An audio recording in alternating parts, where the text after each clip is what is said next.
Yeah, hey, drop.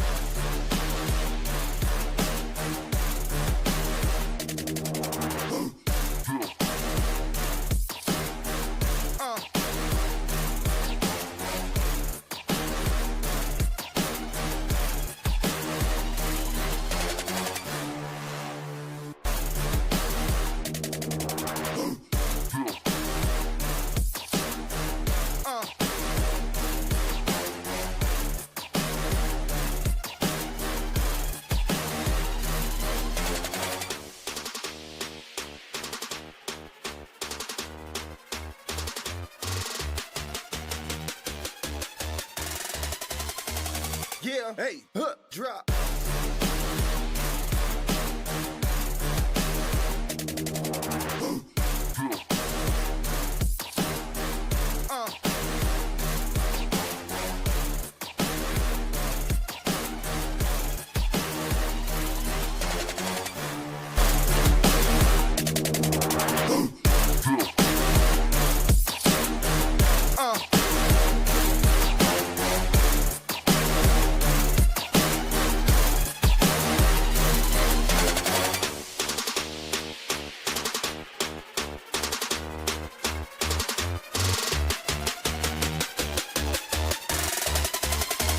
Yeah, hey, drop.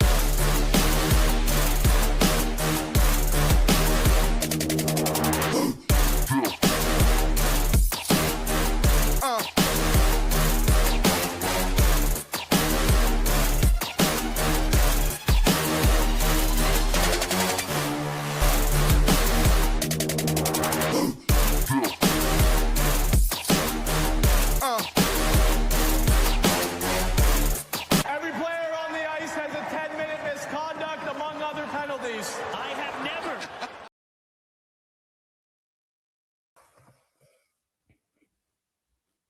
Guys, welcome back to another episode of 10-Minute Misconduct. I got Sam co-hosting with me tonight. Erin is not going to be here. She's working, but we wanted to give her a big happy birthday shout out, and I would like everyone to help me welcome Carson Andreoli to the show. How are you doing tonight? Good. Thanks for having me on. I appreciate it. Absolutely. We are super pumped to have you on. So let's get started. If you could take us back to the beginning, how did you get started in hockey?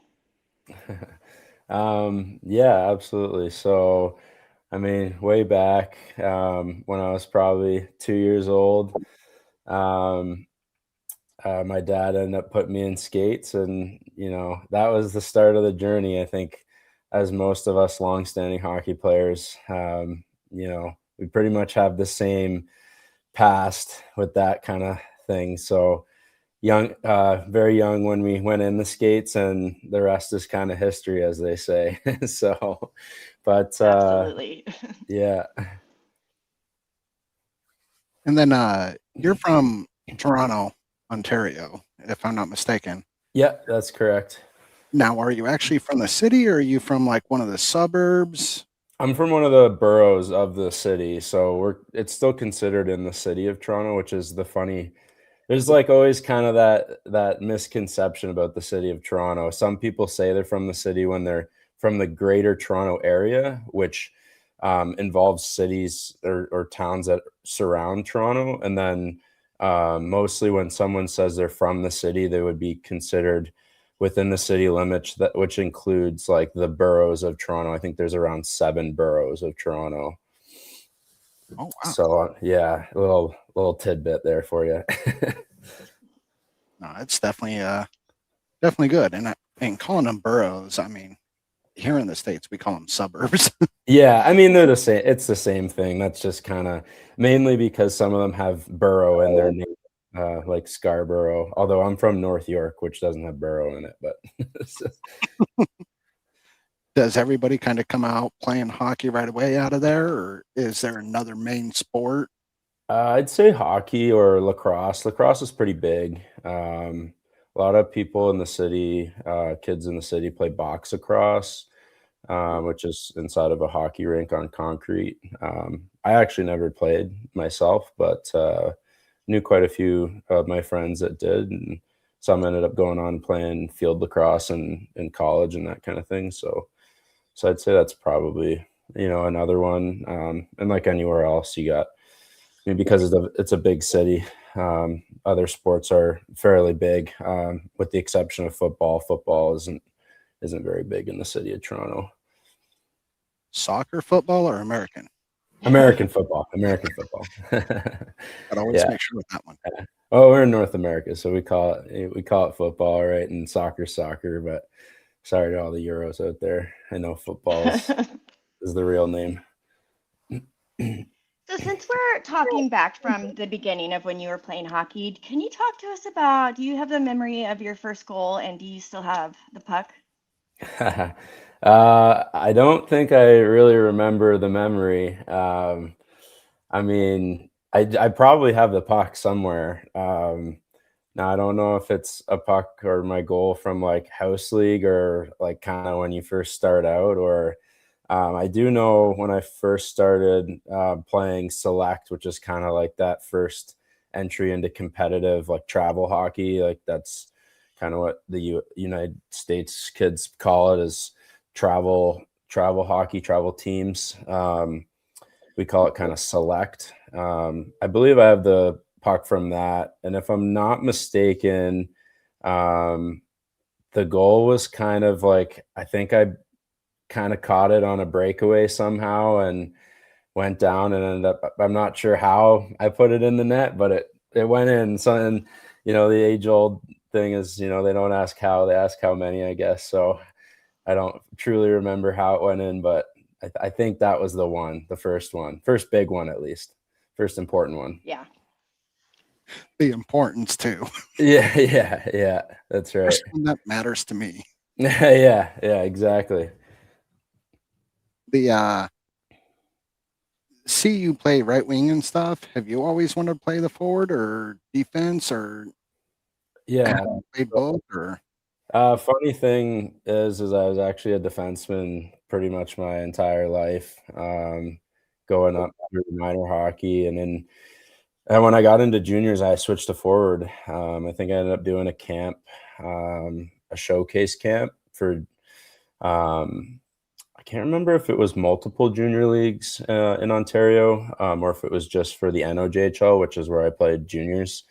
But I ended up kind of like flip-flopping into a forward position in one or multiple games, and I did pretty well. I think I put up a couple points in a few games, which I've never been like a big point guy, or skill guy as you call them, but yeah, I did fairly well and got approached by that coach at the time of Elliott Lake, which is where I played most of my junior career.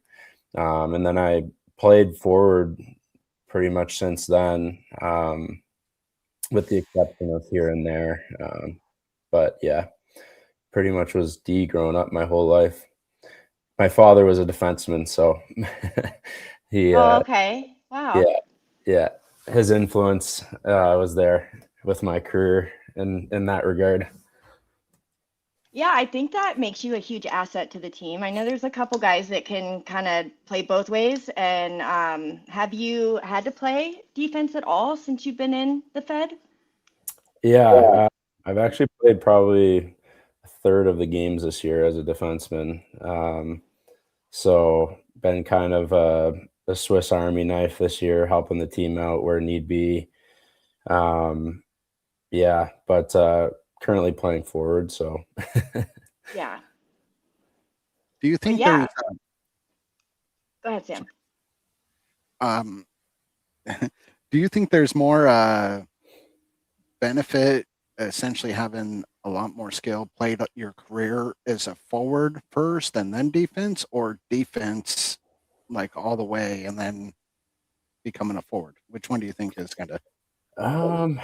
it's tough to say. I think it kind of depends on your skill set from like a natural standpoint, I guess I would call it. Like some guys are just gifted with kind of a more skilled style of play, a little bit more puck control, smooth skater. Some guys are, just more physical players, kind of like myself. So I guess it depends, but I would say if it was, in my opinion, I'd say probably forward first.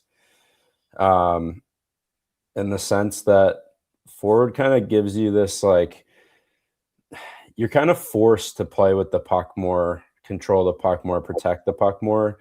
On the defensive end, like you're moving the puck, like you're taught to move the puck up the ice quickly, and then your forwards take the puck, and then you might not see it for however long, right? So, and especially, I mean, even in the zone, in the offensive zone, you're getting the puck moved to you up on the blue line, and you're kind of expected to move it back down or release it on net pretty quickly. So, I think in that regard, like forward gives you that the ability to more quickly be forced to learn more puck control, protection, and even confidence with the puck.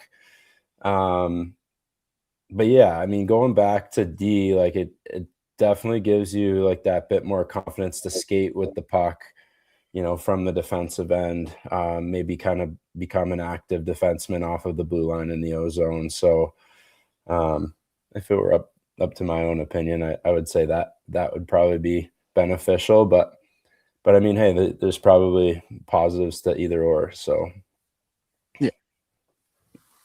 So after juniors, you went to school. It looked like 4 years in Niagara. What did you go to school for?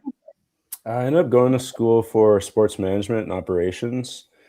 Yeah, spent 4 years, got my degree. Wasn't really sure exactly what I wanted to do. After I almost didn't go to school right away, and I was looking at some camps in the Fed right out of junior, but kind of got reached out to by the coach at Niagara, and you know, um, an education's always been important to me. It's the way I grew up. It's like the philosophy my family has had. Both my parents went to school, but they never forced it upon me, which was the amazing part. They're always very encouraging in whatever I did and just wanted me to follow my dreams. But yeah, so I ended up going to school and yeah, had a great 4 years there. So With Sam, if I could ask a follow-up question related to sure. school. So once you go to, if you say were to take, like a pro contract out of juniors, are you not allowed to play hockey in college after, if you went pro first? That's an interesting question because they're changing the rules like as we speak, in That's why I multiple was different. wondering. Yeah, in multiple different leagues. As far as I knew when I was in school, even in the league I played in, which was the ACHA, considered like quote unquote club hockey, you still weren't technically allowed to be have been a pro prior to playing or trying to play club hockey, and especially in NCAA, you weren't allowed to play pro. But now they've changed that, and they're like, I don't know if the ACHA has changed it as well, but the NCAA has, and in fact, Niagara's NCAA Division One team's been signing. I think they've signed like 2, 3, or 4 players out of the coast. Oh, Not too long ago, for this past season, current season, I should say, and maybe even next season. So it's crazy. Rules are changing, especially with the Canadian leagues as well, the Canadian college or university leagues. Everything's kind of flip flopping. Opportunities are kind of changing for the routes hockey players can take. I know back before the NIL became a big deal and stuff, there was like that, what do they call it? The level of amateurism, sort of speaking. So if you went professional or played amateur, then that's what disqualified you from college. But Yeah, now getting paid and stuff in college, right. Georgia just passed a bill to try to start paying high school players. That's crazy. So it's like all levels. So now you got to kind of take that amateurism as a whole, kind of take that, put it on the burner, still create. Yeah, yeah. Like, what is the definition, right? Like blurred lines sometimes, but hey, I mean, sometimes it creates opportunity, and other times, sometimes it's just like pushed a little too far. The rules are changed so much that you don't like to see it changed in that way. But it's Yeah, for not necessarily for us to say sometimes, unfortunately. just smile and nod and do what you're told. That's right. That's right. That's good advice in every aspect of life. May not like it, but just put it on the back burner. Yeah, exactly. So you said sports management and operations, both, or is it just kind of one of the? Uh, It's one major in itself. I believe it or not, it's actually considered a Bachelor of Science for some reason. mhm. But it kind of encompasses like every aspect of the business side of sport, like from marketing to sales to event management, um, arena and facility management. Um, what else is there? It covers just about everything, and I kind of like to somewhat call it a dumbed down business degree, um, but yeah, we do basically every area of sport, whatever you can think of. We probably learn something about it in school. So with that, do you want to try to pursue something to actually be able to use the degree, or how and why did you pick that one? Kind of curiosity. Yeah, a good question. So, not to um, be that guy that goes to school and doesn't use his degree, but I probably will be. I'm not planning to exactly use my degree and get into the direct field. I think it gave me a lot of valuable tools for sure. But my passion's always been in like sports performance. And in fact, I really wanted to go to school prior to that for kinesiology, which is like exercise science, exercise physiology. Although Niagara didn't have a kinesiology program, unfortunately.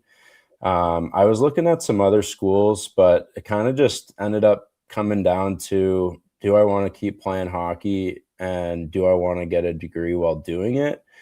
Um, Now, if they didn't have a program I didn't like whatsoever, obviously I wouldn't have chosen the school. But there's a couple different factors at play, and I was kind of okay with not doing a degree in kinesiology because in my purview of kind of my future, I didn't see myself going into any type of doctorate program and that kind of thing. So my opinion was that I'd just be getting a kinesiology degree and be an overqualified sports physical trainer, whatever you want to call it. And not to say that people in that educational field can't use that education to their advantage or that they're overqualified, because you can never really be overqualified. I think it just gives you more tools and more knowledge to go out and serve whoever you want to serve. But at the end of the day, it was kind of just I wanted to be there to continue to play hockey, develop my career, and see where it took me. And if I could get an education while doing it, I know that was going to be invaluable to me in the future. So. Absolutely. Before we move into getting into the Fed, I had two comments. One is from B. Murph, which I believe is Bonnie. She said, "Fun fact: Carson's teammates nicknamed him Ravioli. Is there a story that goes with that, or is it kind of because it rhymes with your last name?" I don't know. I don't think there's really a story. There's not too many people that call me Ravioli, actually. Um, Most of the guy, like, my name's kind of funny. Like, it's not really a typical hockey, like, easily transmutable, like, nickname name. Like, some guys kind of are able to just roll their last name into like a type of nickname. Yeah. Typically, when I grew up, my close friends call me like Cars or just Carson. When I was in Columbus, they gave me the nickname Andy, just going off my last name. But that was the first time I've ever really been given that last name, and or that nickname from my last name. So I've had people call me Ravioli before, but um, not too much. So I don't think there's really any true story behind it. But Just sitting there like they go in and you're under between intermissions, just eat a bowl of ravioli. Yeah, yeah, I was wondering if there was a story that went with it. well, I am Um, Italian and I do like pasta, so I mean, it is what it is. yeah, So, I thought Italian with the last name. yeah. There's another question. I'm kind of jumping around, and I will try to get to everybody. John Gar asked, did you find it difficult to manage school and hockey? And was the advisor helpful, giving you guys a good schedule to help balance practice and game days? Yeah, I mean, I think it's like anything in life, you kind of just learn through trial and error and living and experiencing. I think college kind of gave me the ability to mature quickly. I feel like I've always been a fairly mature individual as I grew up, just the way my parents raised me and um, my family and the household I grew up in. But college just kind of puts you out into that. Um, and especially playing hockey puts you into that kind of lifestyle of, hey, like if you're gonna mess around and not make it work, then you're gonna fail in one of two areas. You're gonna fail at hockey and not play well, not be a good player, or you're gonna fail in school, or maybe you even fail at both. But it wasn't an option for me, and um, I just found ways to make it work.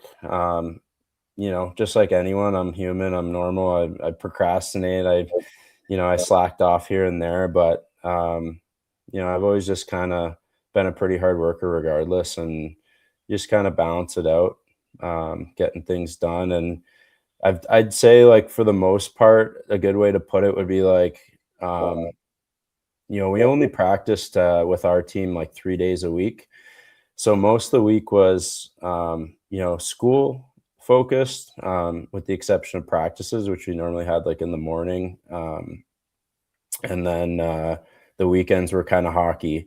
And usually like you play Friday, Saturday, same as these leagues, these minor pro leagues. So it was like, if you got to cram in some extra work on Sunday to get it done, you do what you needed to do. So it's kind of just the separating of the two in a sense, so that you could direct your focus on the one at the time, and put your effort and energy into that particular one. So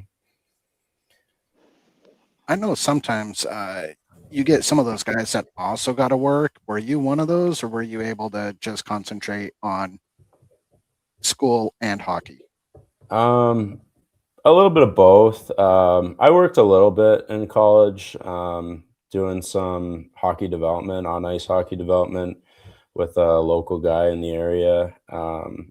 So I was able to kind of work there and figure that out, make some extra cash to help pay for some things, like being going through juniors and then going to college. Like, you're a bit older than typical, or as they call them, true freshmen when you go in. So for the most part, I was paying my way. But fortunately, I've always worked pretty good jobs in the summertime, which would kind of tie me over. So I did a bit of both. Not too bad. Yeah. Yeah.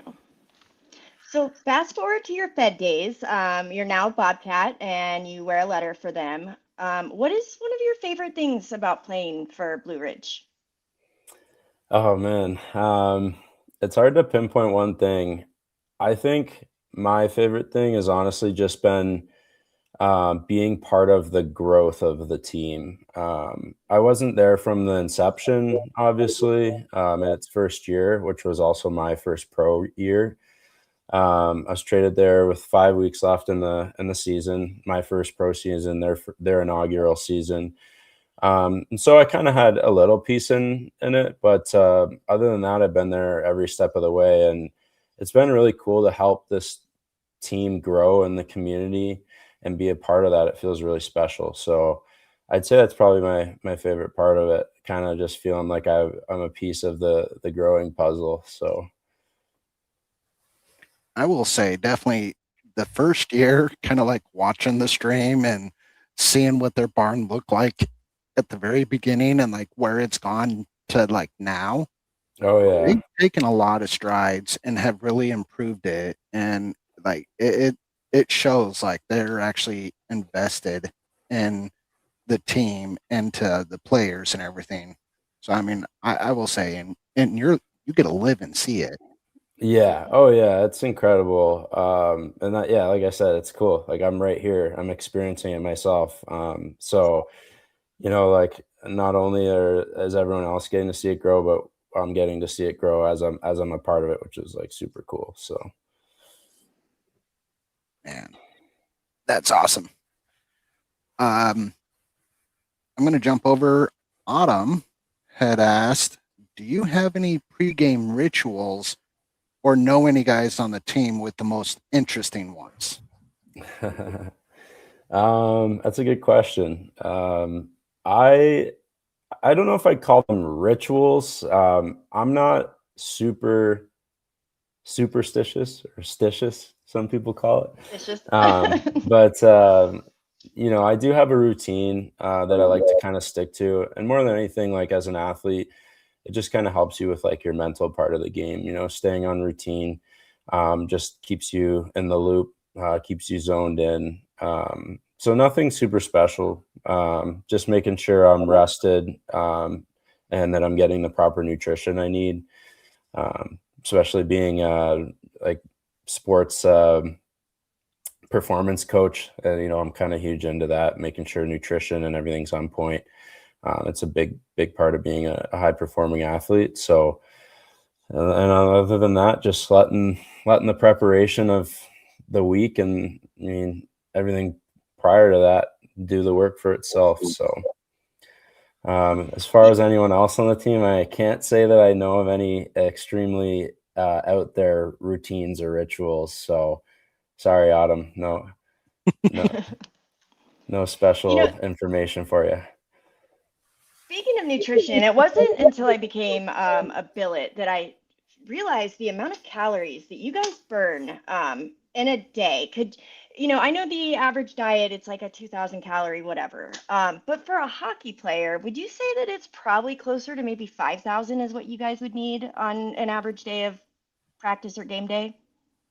Yeah, I would say so. It really depends on the athlete, like your size, how tall you are, how much you weigh. That all plays in. I can say that on average, I probably burn anywhere from 4 to 5,000. So yeah, you're pretty bang on there. Now, um, some of the goalies we've had have also mentioned how much weight they lose and stuff during games. Have you tried to check that out yourself? See, weigh yourself before a game and after a game just to see like if you're burning a lot of weight or anything? No, not particularly. Most of that weight's going to be all water weight. If you think about it, most of our body is made up of water.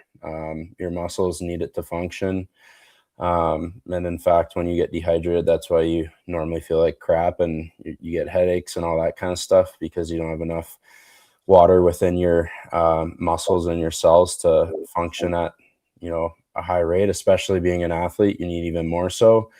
And we lose it at a much higher rate. So, yeah, it's mostly water weight. Of course, some of it will be digestion of food and that kind of thing. But it's really kind of, I won't say insignificant because at a extremely scientific level, at higher level sports industries or leagues or whatever you want to call it, maybe like even like in the Olympics, like they do keep an eye on that kind of stuff sometimes. But for me, it's kind of insignificant. It doesn't really make a difference what I weigh before and after the game. Like I said, it's mostly water weight, and for me, just paying attention in the nutrition as a whole. If you look at it, week by week or day by day, it's just kind of what I pay attention to. We have some really great questions in the chat tonight, so we are going to try to get to everybody. Erin, our other host, she's in the chat, and she said, speaking of rules, if you could add one rule to the Fed or change one rule, what would you what would it be? Oh gosh. That's a heavy question there, honestly. Now you're speaking to like more of the creative side of my brain, and sometimes there's not much there. But I'm honestly pretty like I feel like I'm a pretty traditional person. I like the I kind of like the original rules of the game for the most part. I mean, I think overall the league and the rules that they've adopted are fairly on point with the way the NHL is run and the higher leagues. I'm not really sure could say there's a rule I would add. I don't know. I've heard some interesting ones before, that's for sure. But as a player, I don't think I'd be overly intrigued to add or take away any rules. I don't know. Sorry. No, the one I'm going to bring up, and it's always interesting hearing the perspective. What about the women league and their jailbreak rule? You're gonna have to educate me on that one. I'm not sure if I quite know what you're talking about. If your team ends up committing a penalty, now you're on the penalty kill. You go down and you score shorthanded, you get your player out of the box. I know what you're talking about now. Yeah, that's interesting. Like I said, kind of more of a traditional person with anything in life. So I'm like, that's a weird one for me. But it's cool. Like, I mean, here's the thing, right? Like, there's two sides of sport. There's the entertainment side, and then there's the sport side, the people like the athletes that have to play it. And so it's tough. Like, you want people to watch, you want engagement, and sometimes that stuff helps out with that without skewing the game too much from a sport perspective. Mm-hmm. And other times it kind of just affects the game so much that you're kind of like, what are you doing? So I don't know. Like, I think it's an interesting rule. I don't think it really affects the game that much, in the sense that it's hard to score. It's hard to score shorthanded goals, right? And so if you can score a shorthanded goal, power to you. That'd be pretty cool to get your player out of the box. Yeah. So. Kind of like dodgeball. You catch the ball. Yeah, that's right. You get one back. Yeah, absolutely. I want to see that really bad, though. I really do. The jailbreak rule, like in the Fed? Yeah. At least 1 year to give it a try. Yeah, see how it goes. Hey, I mean, that's how most of these rules are adopted, is they're kind of like trial, right? And then if they don't find it works well, or there's lashback about it, then they might take it out. It's kind of just like the MLB with the stop or pitch clocks and pitch reviews and all that kind of stuff. Mm-hmm. Yeah, I'm glad they sped it up because that sometimes between pitches it was taking a while. Speaking of entertainment, Speaking of entertainment, you guys had a first in Bobcats history this past weekend with I believe it was Greg Hassid met Raul Sharma at Center Ice. So you guys got the first goalie fight. Can you tell us what it was like being there and how the crowd reacted? Yeah, it was cool. I think like obviously some of the fans' favorite part of the game is obviously the fighting. It's what's there not to like about it? It's entertaining. It's in your face. It's it's there, and it hypes everyone up. So yeah, I know everyone was standing on their feet. I was actually serving a penalty in the box, believe it or not. It wasn't one that I got. I was serving it for the team that time, but yeah, so I kind of had like a different view, which was kind of cool. I wasn't just on the bench, but I was a bit closer to some of the crowd, just being from the box. Whereas like behind the bench, they're right up on the glass, and we added some higher glass in the last couple of months. So it kind of blocks a bit of the sound, but being in the box, you're farther away from the there's a bit of a separation between the stands on that side, and so the sound actually kind of is able to travel up and over the penalty box glass. So I could, it was like as soon as Hussey skated out there was like a big rumble and roar of the crowd, and everyone was up on their feet cheering him on, and it was pretty cool. It was cool that he was the first goaltender fight in history. And yeah, he had a really good game. It was his 36th birthday. What better way to do it? So Yeah, no kidding. It was pretty cool. He definitely had a lot to celebrate. Yeah, absolutely. Did you guys have a cake for him backstage or back in the locker room? No, we didn't have a cake, unfortunately. Yeah, we we just gave him. He ended up getting the player of the game. That was our homage to him for the game. Yeah, it was great. So, and then kind of talking about fights in the entertainment. Who's this? Babber Films. What's your favorite fight so far this season? Like in the league, or I'm going to say rather your fights you were directly involved with, or once your team was there. Yeah. All right. Yeah. So for me, I'd probably say one of my favorites was either the one at the beginning of the season, the first one I had against Port Huron. It was just overall a good fight for me. It came out on top and performed well. And that's kind of always what you hope for in a fight when you're in one. So that or I kind of got into a bit of a fight. It wasn't anything crazy. It was a response into something that went on during the game. And it's tough. Like sometimes you're looked upon to protect players, and that's the role of some guys. I wouldn't say I'm, a complete enforcer by any means, but I'm always there to stick up for my teammates. It was a little bit of a response, but more than anything, there was I think we had a record-breaking crowd the night we played Carolina, Twin City, I should say. And we were doing the Hockey Fights Cancer Night. And I got into a bit of a scrap there, and just the crowd was roaring. It was super loud. And it just kind of got me fired up. So that kind of, I would say, from like a feeling of the crowd and everything, that was probably my favorite of the year. But in terms of the actual fight, maybe just my first one against Port Huron. So yeah. Other than that, I mean, there's been some really good fights this year. We got a couple guys that aren't afraid to throw them, and yeah, it's always fun to watch.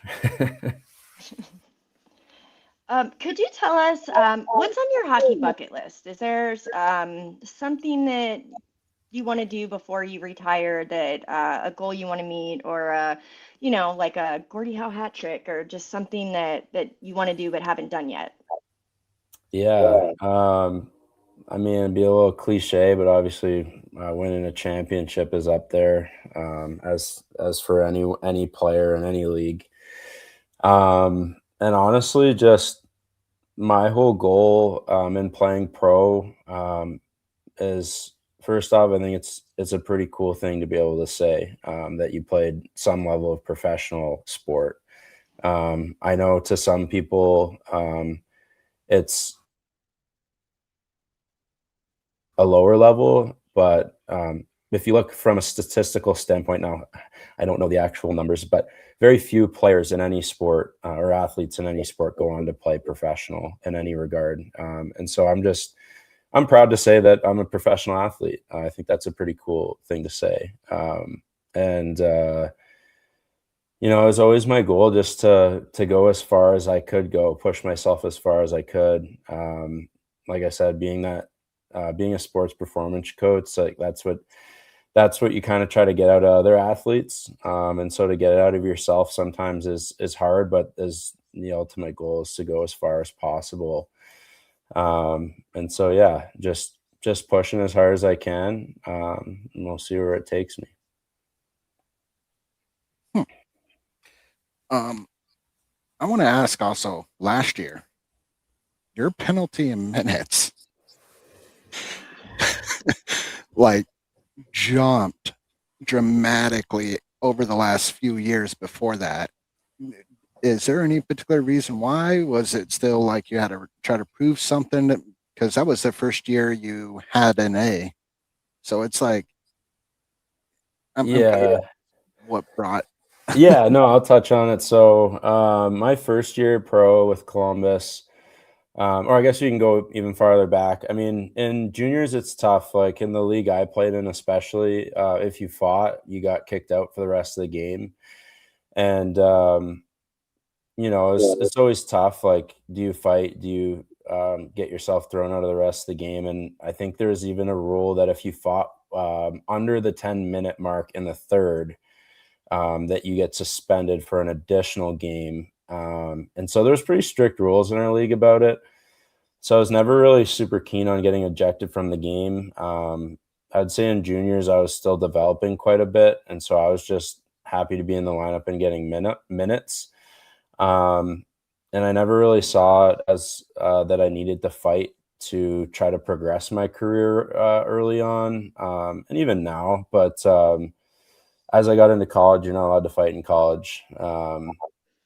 It's actually frowned upon. And then as I got into pro my first year, definitely wasn't afraid to try to mix it up. My father was actually a fighter in the OHL, more of an enforcer type, and so it's kind of somewhat in my DNA. But we had kind of a guy that fought for us more than not. And so I just kind of by default was not really, I shouldn't say looked upon to fight, but none of us were truly looked upon to fight. I've been fortunate to play for teams that um, play with really good guys that are able to play whether they're fighting or not. And so I just never really fought much in my first year. I think I maybe had 2 fights. One of them I wouldn't even call a fight. And then, yeah, as I came into my second year, had a letter on my jersey with Blue Ridge, just kind of opportunities and role playing as a leadership role on the team. And just overall, my playing style kind of fits with it more or less. And I've never been afraid to fight, but also my kind of philosophy on the game is if I could progress my career in addition with the fighting, but not solely on the premise of fighting my way to the top. If is a good way I'd put it. I've had concussion history in the past, and it's always something guys are concerned about, including myself. So, that's the funny part too, is that everyone always like wants to know when the next fight is, and we love it just as much for the most part, but we're the ones in it, and sometimes you take Yes. bad blows, and it can be a lot on your career. Injuries can happen more easily and that kind of thing. And being a pretty analytical person, sport performance oriented, I think about that stuff a little bit more. I feel like, and yeah, so I'm not afraid to do it, and I do like mixing it up. My playing style kind of suits it, but I also really like to try to develop my skill set so that I'm not just relying on trying to fight my way to the next level. So Yeah. yeah. I think you're kind Yeah, of on there's meet that too. What's that? I think you're kind of on pace to kind of meet it this year, be fairly close. Yeah. So I'll be Yeah, interested. I think the average fan, they want to see everybody fight, but they don't take into account that it is your body and your health, and not even just the physical of being hit or hitting somebody and even hurting or injuring your hand. You got to worry about their head hitting the ice or yours. And there's some really good biographies out there by athletes that have had sustained brain injuries. I believe there's one from a pro hockey player. I'll see if I can find the name. But before we move into the next segment, we're going to play a little game. I want to give a shout out to our sponsors really quick. Matraca Time. They take broken hockey sticks and they make them into noisemakers. So if you have a favorite stick from a player or you want to give a great gift, grab the hockey stick and you can send it to Matraca Time, and we will drop their the link to their Etsy store, and hopefully the video will come up.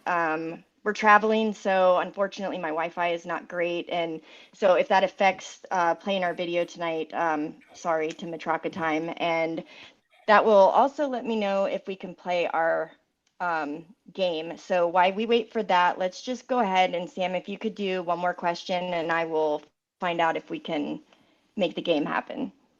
One more question. Yeah, grab us somebody from the comments. From the comments.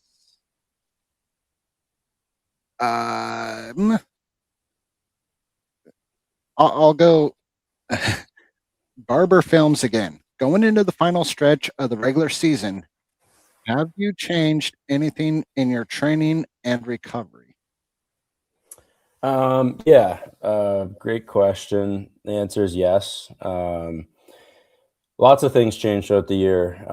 We play a pretty heavy schedule. Or what, 46-ish games in right now, if I'm not mistaken. A lot of beaten down on the body. I've played every game this season. And so more than anything, it's just kind of trying to keep the body moving and injury free. So there's a bit of like maintenance in the gym, but you're not doing any heavy lifting. A lot of mobility. Biggest thing is nutrition and fueling yourself and rest. Sleep's an undervalued tool. You know, you need sleep. It's incredible how many people don't get enough, even in regular life. So I think on average, they say the average American is supposed to get somewhere like 7 to 8 or 6 to 8 hours or whatever. As an athlete, you're probably on average, you should probably be getting around 10 or more, which is crazy to think. You're like, oh, how do you get 10 all the time? But yeah, it's something the body needs to recover, heal, and recuperate. So just focused on that. I don't see an answer on our game, so I don't know if we're going to be able to do that tonight, but Let's go!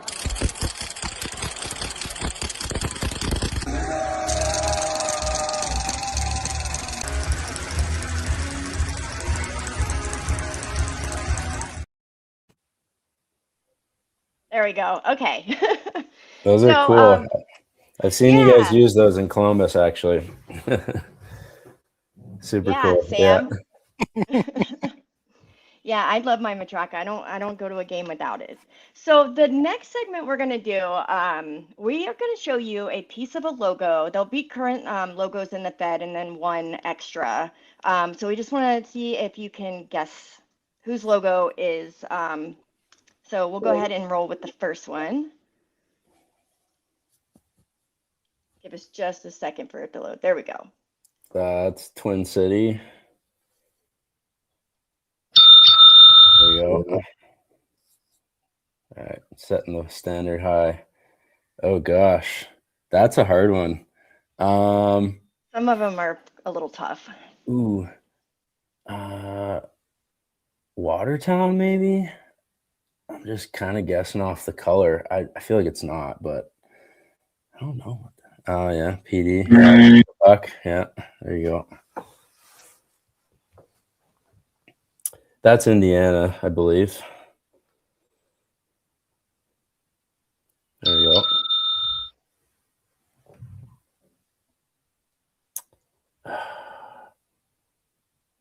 Is that Danbury? I think it might be Danbury. I don't know if I have a better guess on that. Topeka. There you go. You get a pass on the new teams because we haven't seen their logos as much. We've only played them 2 games, 1 weekend. So, oh gosh, you guys are really testing me here.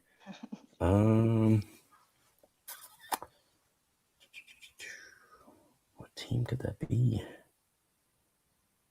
Oh gosh, I don't even know if I have a guess. Let me think here. I think it's Columbus. It's got to be the. Is it? Yeah, I think it's Columbus. Yeah. Yeah, there we go. Okay.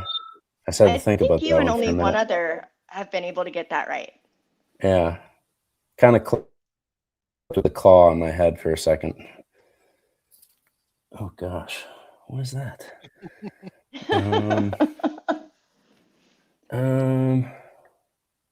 Is that our logo? Don't tell me it's our logo. But that would be funny, wouldn't it? It's obviously the color's not in there, so maybe it is our logo. I'm just gonna go ahead and say it's our logo. I don't know if it is.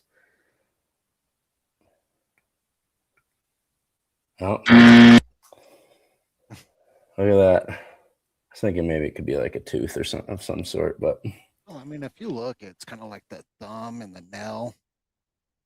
Could kind of pass as like an eyeball or something. yeah. Interesting. When you zoom in on it, sometimes it's kind of funky. Yeah. This is Binghamton.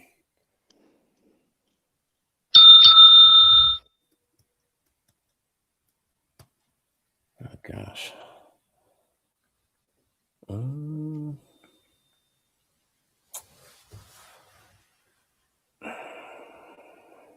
This is a tricky one. I'm trying to think of all the teams now and what I'm missing. What do we got left? Watertown? I think that one might be Watertown. No. It's a tough one. Yeah. Some are. That Yes. last one, I think that one might have been the toughest one, honestly. Yeah. You know, we have two sets of logos, and the other set did have Blue Ridge in there. So I don't know if you want to run through the next set. We can, or we can move on and do the hot seat, which is where we're basically going to ask you these super quick questions, and then you just fire off a teammate's name that comes to mind. So it just kind of helps the fans get to know some of your teammates too. Yeah, we can do that. Okay. So who on the team would you say is the best cook? Oh gosh. It's a good question. I've heard I know Justin Daly's a pretty good cook. Who would be the one to go and like kill the food, skin it, everything for Daly to cook? Oh gosh. There's probably multiple, I'm not gonna lie. I'm not trying to throw anyone under the bus here. Well, these ones are good ones. Yeah, these are good. Yeah, these are good. Let me think. I haven't seen a lot of the guys' cooking skills this year, to be honest. I know I could have given you a definitive answer from last year, but let's just go ahead and say I'll go ahead and say Damon Ferrusa. I don't think I've really seen him cook anything, so I don't know if I have much faith in his cooking ability. Sorry, Damon. Who's your prankster on the team? Oh man. Oh yeah, I got Anthony Schrum. He's definitely the prankster. Who spends the most time on their hair? Oh gosh. Man, now you're really testing me. I don't know guys like that. I'm not in the bathroom with them.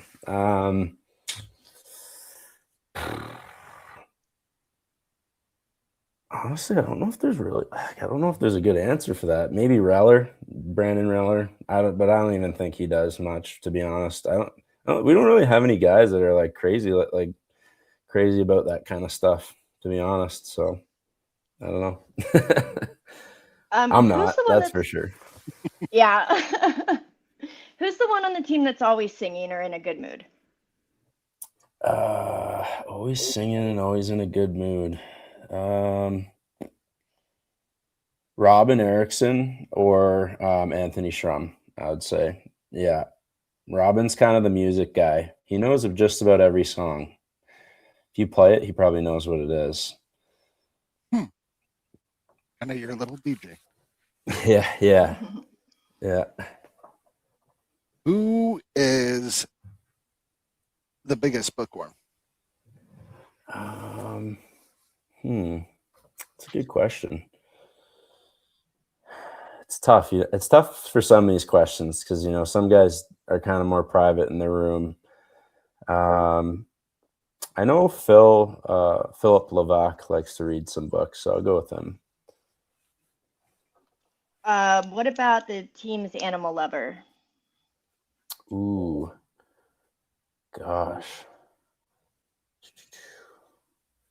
animal lover. I honestly don't know. I think everyone loves animals. We just got new guy, Steve. Well, I shouldn't say new guy, but Steven Alvo came, started playing with us. He played for the Rail Yard Dogs before. I know he's got a pup, so go with him. Who's got one? Yeah, right. It's hard to say who the biggest animal lover is. Everyone loves animals. How could you not? Yeah. Danny Martin's up there too. I think he's got a dog and a couple cats and that kind of thing. So, who spends the most time on video games? I know a couple of boys like the game. I know Damon likes the game. I think Brandon Rowler likes the game. I'm not really sure of anyone else, to be honest. I usually just assume it's most of the young guys. But yeah, you're still young yourself. I'm still fairly young. I've never been a big video gamer though, so I played my fair share in college just to kill time and juniors, but I don't think I've touched a video game since sophomore, junior year of college, maybe. A couple days. So it's been a little while. days. It's been a little while.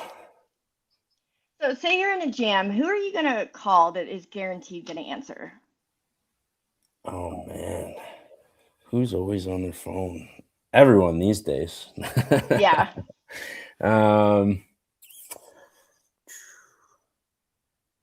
Wow. I'd call Anthony Schrum. He's a pretty reliable guy. I feel like he would always pick up the phone, especially if it was one of the boys. Kind of you mentioning the phone jumps into the next one. Who cares the most about their social media? Oh man, I don't know if we have any social media princesses on this team, to be honest.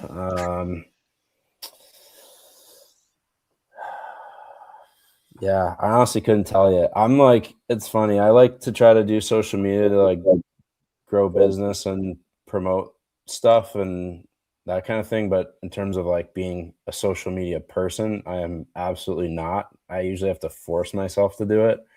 And as much as I consume it, I really don't pay attention to the main stuff. So I am sorry, I can't give you an answer there. No, that's fair.